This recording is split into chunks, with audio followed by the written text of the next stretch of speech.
So today we're going to talk about the songs of Leonard Cohen, and this is Leonard Cohen's first album, and it came out in 1967.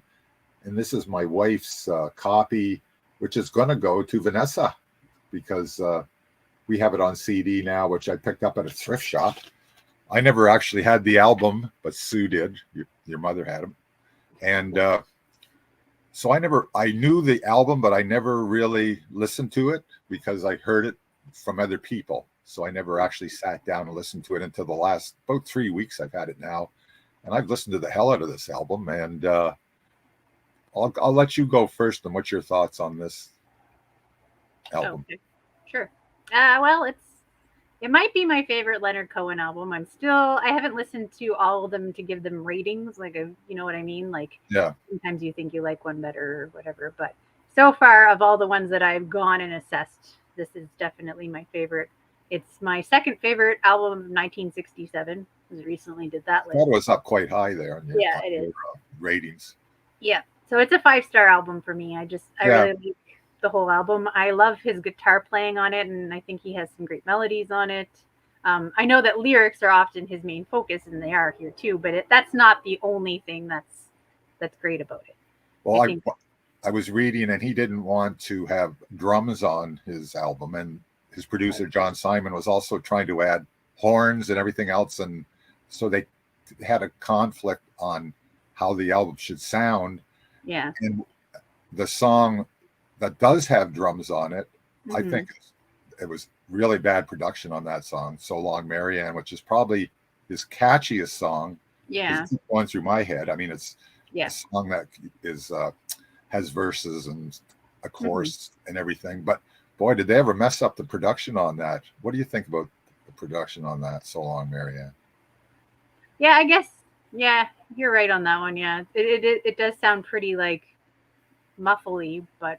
And it's out of place on the album, I think, because it's like everything else is pretty stripped back, except for some instrumentation added here and there, which is fine. But I think his songs definitely work better stripped down into the basic form, like guitar and his vocal, and maybe a little bit of the female vocal thing works fine on a few songs.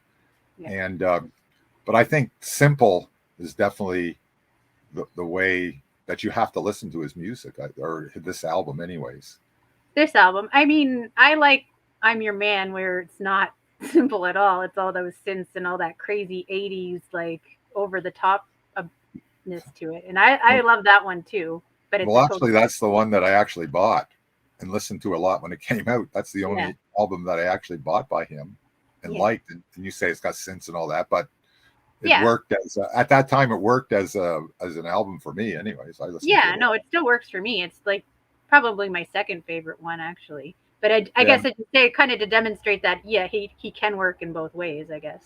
Yeah. Like, he doesn't have to be stripped back, but for these songs, I agree. Like, it's nice that he didn't overuse the female backing vocals, because at times later on he kind of gets to a point where it does become more of a focus at certain times. Does it?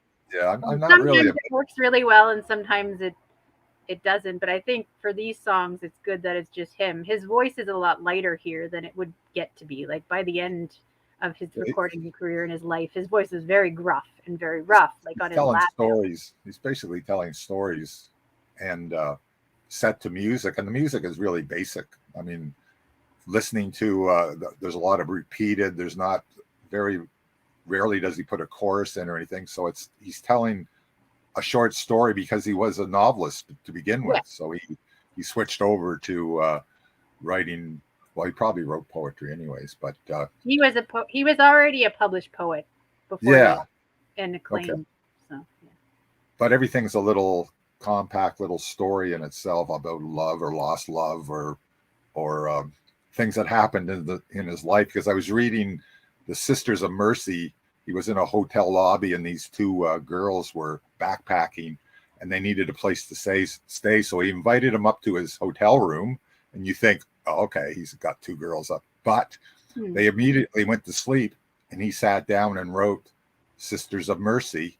And when you listen to it, it all fits into that situation, He didn't, Yeah. it was he played it for them in the mornings type of thing. But that was kind of interesting, I thought, because it's like sort of like I did a thing on Lightfoot last week, but he writes his life, and he doesn't waste his lyrics. Or his well, I guess you could call them lyrics, but he doesn't waste anything.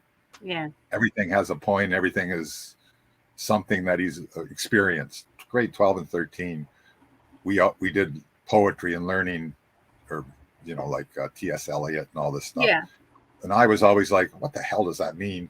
So it would have to be explained. And I still have my poetry books from grade 12 and 13. No, and I have no idea why I saved them, but I did. But yeah. And so some of his songs are like that. You have to think, what's he talking about? And really, you have to sort of probe that, or the album is on its own, like just music wise, that you have to listen to the lyrics. I think, anyways.